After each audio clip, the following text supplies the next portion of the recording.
नवी मुंबई महानगरपालिकेची निवडणूक आता गेली 5-6 वर्ष झालेली नाही आणि मग तिथं लोकप्रतिनिधी नसल्या कारणानं या ठिकाणी माननीय आयुक्त स्वतः आयुक्त म्हणून आहेत आणि स्वतः प्रशासक म्हणून आहे।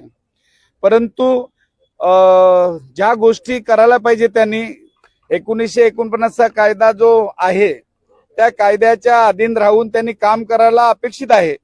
परंतु काही बाहेरील शक्ती या त्या ठिकाणी हस्तक्षेप करतात आणि त्यामुळं एका प्रभागामध्ये 30 कोटीची कामं आणि एखाद्या प्रभागामध्ये काहीच कामं नाहीत आणि म्हणून अशा पद्धतीनं पारदर्शकता त्या ठिकाणी अंमलबजावणी करत नाही। दुसरी गोष्ट, कुठल्याही अधिकाऱ्याला कुठलंही खातं दिलं जातं। आज डॉक्टर त्या दवाखान्यामध्ये डॉक्टरांची कमी आहे, परंतु बरेचसे डॉक्टर ज्यांचं लाखो कोसे दोर संबंध नाही अशा पद्धतीनं त्या ठिकाणी नको ती पद्धत त्या ठिकाणी दिलेली आहेत आणि आयुक्त लाचार असल्याप्रमाणे आणि लोकांची वरून आलेल्या प्रेशरला घाबरून आयुक्त वागत आहेत। आणि बरोबर आज म्हाताडे आहेत, मापाडी आहेत, फेरीवाले आहेत, त्या ठिकाणी झाडू खात्यातली लोक आहेत, गार्डन मधली लोक आहेत, पाण्याच्या टाकीमध्ये जी लोक काम करतात ते समान वेतन समान काम समान वेतन पगार दिला पाहिजे। जसजसं वाढेल तसतसं वाढ त्यांना दिली पाहिजे, परंतु अशा पद्धतीने त्या ठिकाणी होताना दिसत नाही। त्या आमदार असतील त्या आमदारामध्ये भांडणं चालू आहेत, आमदारामध्ये भांडणं चालू आहेत।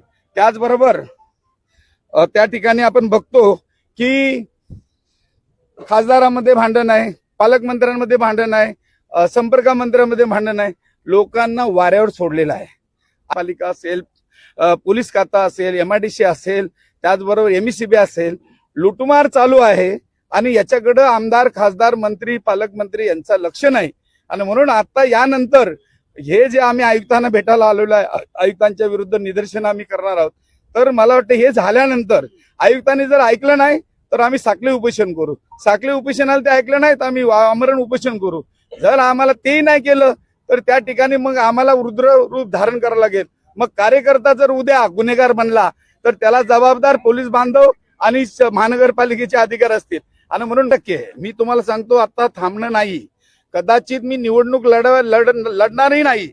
जर मला या लोकांनी जर हे केलं नाही तर मी आचारसंहिता चालू असताना देखील या मोर्चे हे चालू राहतील।